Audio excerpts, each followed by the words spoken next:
Ils sont devenus quoi nos artistes préférés des années 2010? Mohombi, Taio Cruz et Florida, ils nous ont fait bouger pendant de nombreuses années et aujourd'hui plus personne ne sait ce qu'ils font de leur vie. Mohombi, c'est un chanteur et compositeur suédo-congolais qui a explosé dans les années 2010 avec ses tubes dance pop et afrobeat. Son premier single, on le connaît tous, Bumpy Ride.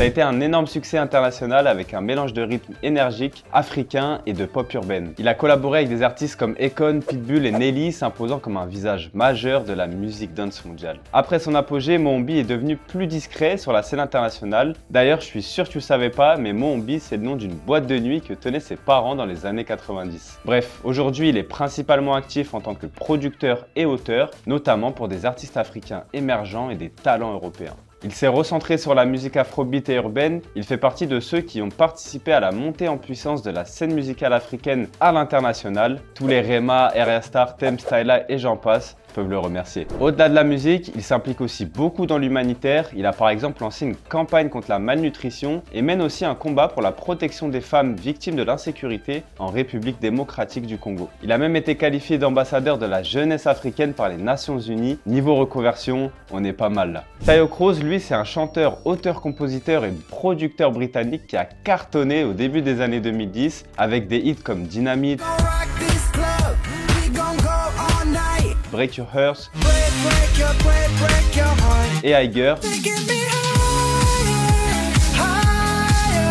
Son style mixait pop, R&B et électro, ce qui lui a permis d'être un incontournable des charts internationaux. Il a aussi écrit et produit pour des artistes comme Jennifer Lopez, David Guetta et Kylie Minogue, rien que ça. Après plusieurs années au top, Taio Cruz a littéralement réduit sa présence en tant qu'interprète solo et s'est tourné vers la production musicale et la composition pour d'autres artistes au Royaume-Uni. Il a monté sa boîte de tech pour créer des outils et aider les artistes indépendants. En 2024, il a lancé un podcast dédié à l'industrie musicale où il partage son expérience et interview des professionnels du secteur. D'ailleurs, c'est surprenant, mais Taio Cruz a gardé une énorme fanbase en Allemagne. Il y fait encore des apparitions télé, des concerts et reste une figure assez culte là-bas, un peu comme un one hit wonder qui s'est jamais vraiment éteint. Si tu veux le retrouver sur les réseaux, tu peux t'accrocher parce qu'il a tout supprimé. Son Instagram, c'est une véritable page vierge. On enchaîne et on termine avec Florida. De son vrai nom Tramardilar, il a dominé les années 2010 avec des tubes hyper entraînants comme Low,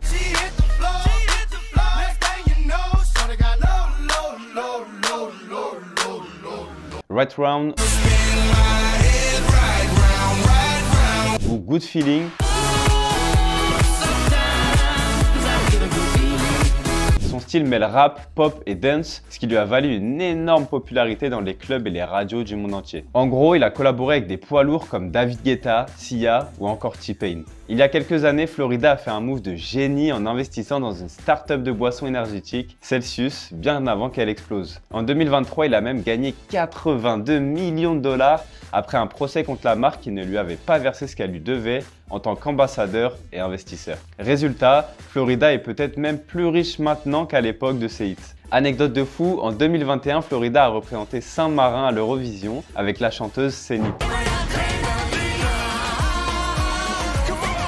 Il est monté sur scène avec elle dans un délire totalement improbable. Ils ont fini 22e, mais ça a marqué les esprits par l'absurdité de la situation. Même s'il sort encore des sons, à côté il est aussi impliqué. Florida a créé une fondation appelée Big Dreams for Kids qui aide les jeunes issus de milieux défavorisés en Floride. Il est aussi très impliqué dans des actions communautaires à Miami, notamment pour l'éducation et la santé. Côté personnel, il est marié depuis plusieurs années et est devenu papa. Il est aussi très actif sur les réseaux sociaux où il partage sa passion pour le fitness et son style de vie healthy. Mohombi, Taio Cruz et Florida, ils ont tous explosé avec des hits qui ont marqué les années 2010, mais aujourd'hui, ils ont choisi de se faire plus discrets en bossant derrière les coulisses ou en se concentrant sur leur vie perso.